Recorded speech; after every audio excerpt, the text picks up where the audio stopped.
नमस्कार। स्वागत है आपका न्यूज़ लॉन्चर पर। मैं हूं अशोक वानखड़े, लेकर आया हूं आपका अपना कार्यक्रम द एक्स-रे। एक खबर, क्योंकि आज हाउस चालू हो गया है राज्यसभा से। एक खबर उत्तर प्रदेश से। उत्तर प्रदेश में की खबर को पहले लेते हैं।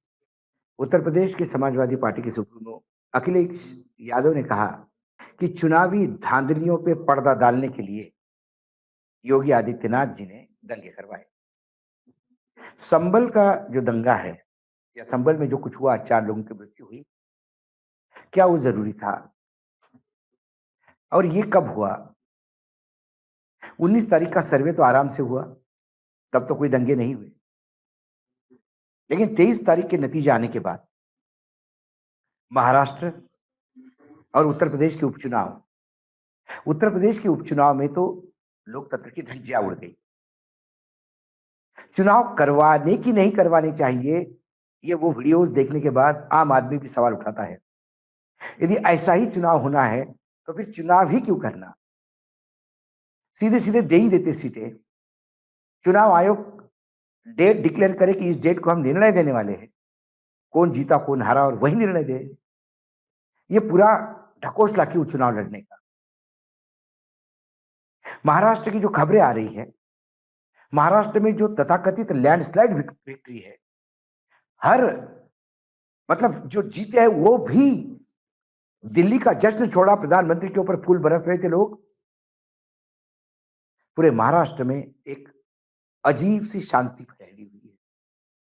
लोग सकते में हैं, मतदाता सकते में है, क्योंकि उन्हें ये नहीं समझ में आ रहा है कि मतदान तो किया लेकिन हुआ क्या? ये कहां गया मेरा मत? ये सवाल हर कॉन्स्टिट्यूंसी में उठ रहे हैं। वो उन्माद और विजय नहीं दिखता कि ये हमारे हम जिससे सबसे ज्यादा प्यार करती है वो सरकार हमने रिटेन की, वो नहीं दिखाई देता है। एक उदासीनता छाई है। मैं महाराष्ट्र में बैठा हूं, तो कहीं ना कहीं, और उत्तर प्रदेश में जो हुआ उस पे तो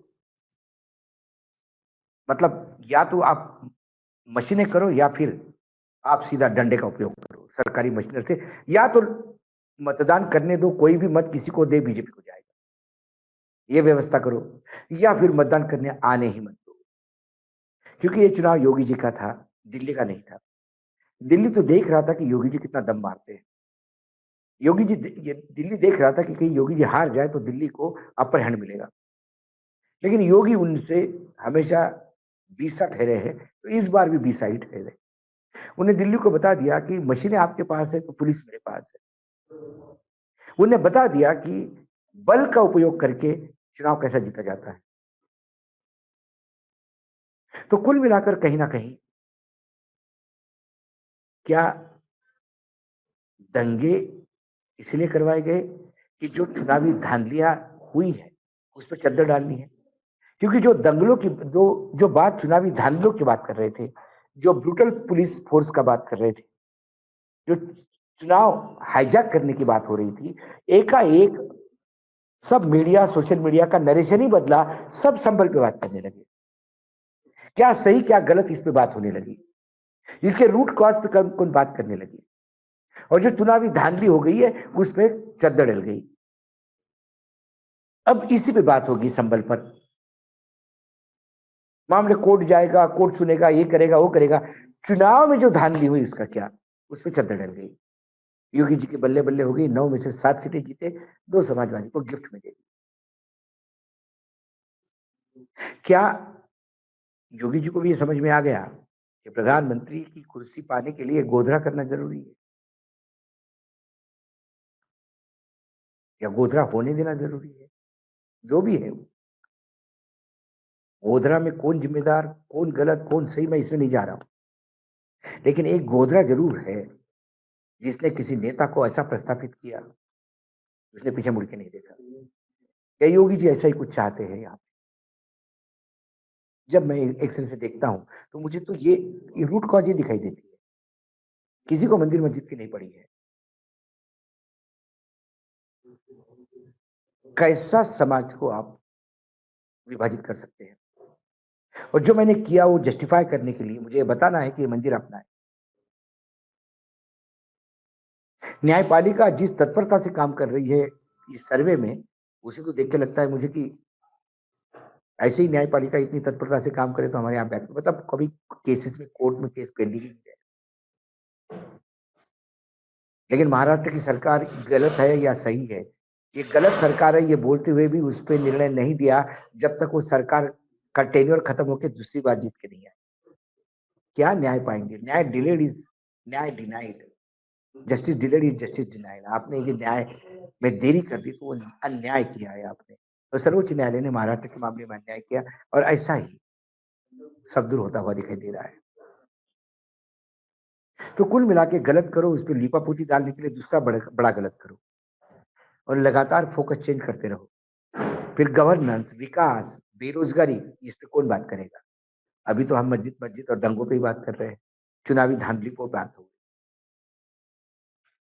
और दूसरा जो अहम इशू तो मुझे दिखाई देता है वो है राज्यसभा में आज जो हुआ। पहले आप वीडियो देख लीजिए। Important What masla time to say, sir? Not on 267. 267. No, that my ruling is over. No, it's a very important, sir. I said so. देखिए, No, ये तो you are questioning ruling sir, of the chair. if you suspend today's business, we can explain because the Adani 1 second, sir. regarding this bribery case is affecting the entire Nothing country is on record. and Nothing is going on record. no, entire Nothing country is going on record. and No, nothing is going on record. consistently Nothing is going on record. Modi ji is Nothing- supporting no, him. no, nothing is going on record. Modi, Nothing is going on record. No, sir. Modi ji Nothing is Modi ji supporting him and दुनिया में List of matters raised with permission. देखा आपने? एक भारत के बड़े उद्योगपति के साथ जिसको कई लोग कहते हैं कि भारत का विकास ही वो उद्योगपति का विकास है, उस उद्योगपति के शेयर डाउन हो जाते हैं तो भारत का विकास डाउन हो जाता है, ऐसे मानने वाले कई लोग हैं।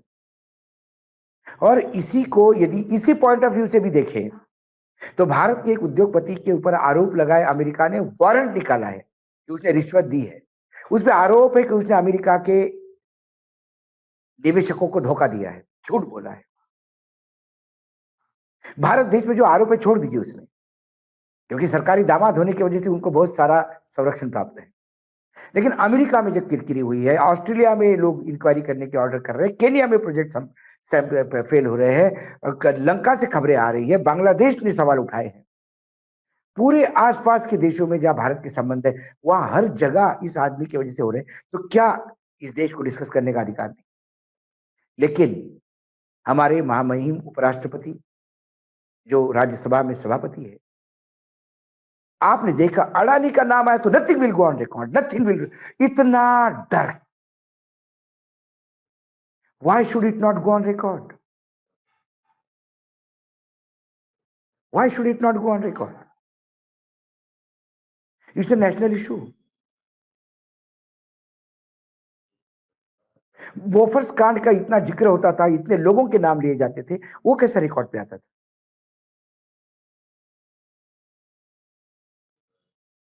तो ये किसी गलत काम पे चद्दर डालने का।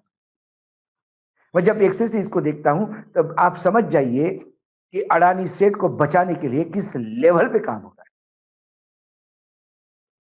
ये तो अमेरिका है और कनाडा है, थोड़े से ज्यादा ताकतवर देश है। ये तो भारत सर्जिकल स्ट्राइक करता उन पे, अडानी जी पे वारंट निकालने के लिए, और अकल ठिकाने लगा देता।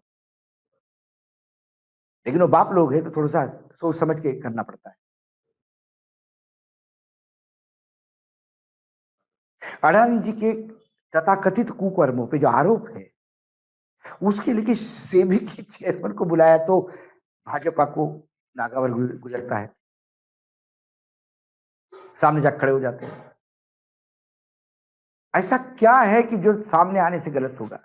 ऐसा क्या है कि यदि इस पे 267 के तहत डिस्कस हो गया तो ऐसा क्या है जो आसमान गिर जाएगा? क्या क्या इशू क्या है?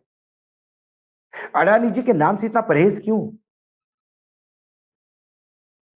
और मुझे आश्चर्य नहीं होगा कि कल भाजपा की तरफ से एक प्रस्ताव आएगा कि अडानी जी का लिए धन्यवाद प्रस्ताव पारित करे कि अडानी जी ने इस देश के विकास को नए आयाम दिए, इसलिए देश इसका धन्यवाद अदा करना चाहता है।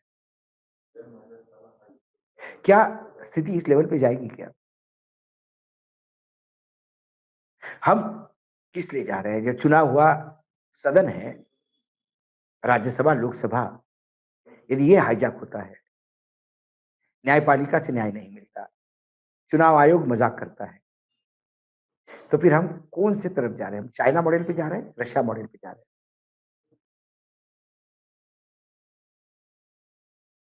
सवाल ये है। जब मैं इस तरह से देखता हूं तो मुझे बहुत गंदगी नजर आती है, और ये दोनों खबरों की गंदगी जो मुझे दिखी मैंने आपके साथ शेयर की। आज इससे में इतना ही, कल फिर आता हूं किसी विषय के साथ, तब तक के लिए नमस्कार। देखते रहिएगा न्यूज लॉन्चर।